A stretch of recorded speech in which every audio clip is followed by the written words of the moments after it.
Fifth and final, it's Monday. Here comes Heath Hale. Hey guys. Hey, morning, brother. You're on video. Morning, Eric. How are you, sir? Good to see you. Pretend there are no cameras here. Oh, there's no cameras here. Where are they?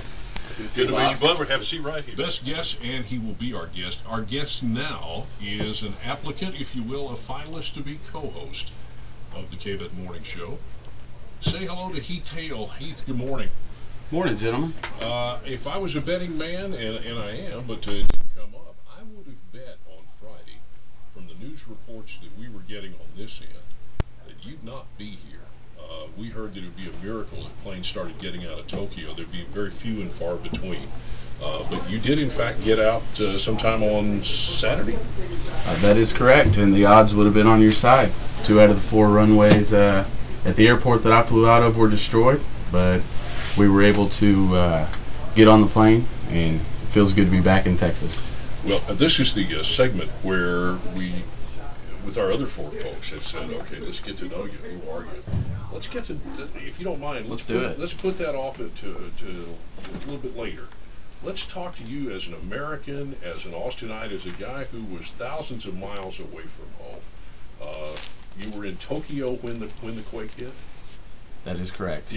How did you know about it? Where were you? We have so many questions. What did it feel like? And then obviously we're going to ask you, what happened after that. But what time of day was it? Where were you? It was right before 3 o'clock in the afternoon, probably 2:45. My friends and I, we were at the Ueno Zoo, where the famous pandas live in Tokyo, Japan. By the way, why were you in Tokyo? Well, a couple reasons. First of all, a best friend of mine from college, Cole Robinson, who actually is still in Tokyo at the time.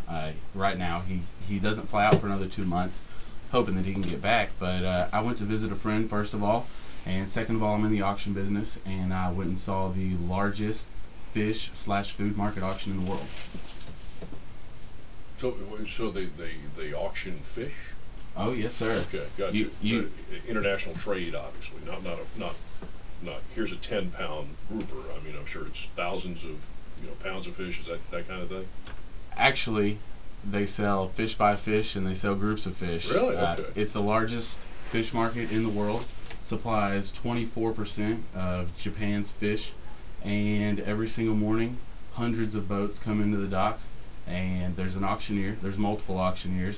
They bring in these huge truckloads of fish. They unload them. People look at them, try to calculate the fat content, the meat content, and see what the value, their perceived value of the fish is, and then they auction it off. The high bidder takes the fish to his little stand. That's the wholesale buyer. The wholesale buyer then sells it to the retailers, and the retailers turn it into sushi and sell it to us. Because here in Texas, like in Swartner, Texas, it's about cattle, and in Japan, it's about fish. So, what happened?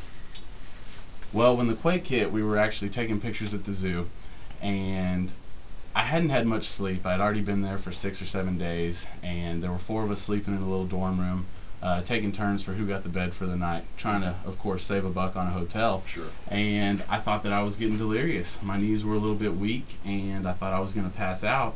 And whenever I turned around and looked at my buddies, they looked just as confused as I was. And we then realized all the birds flew up in the air at the same time. The rhinoceroses were extremely restless.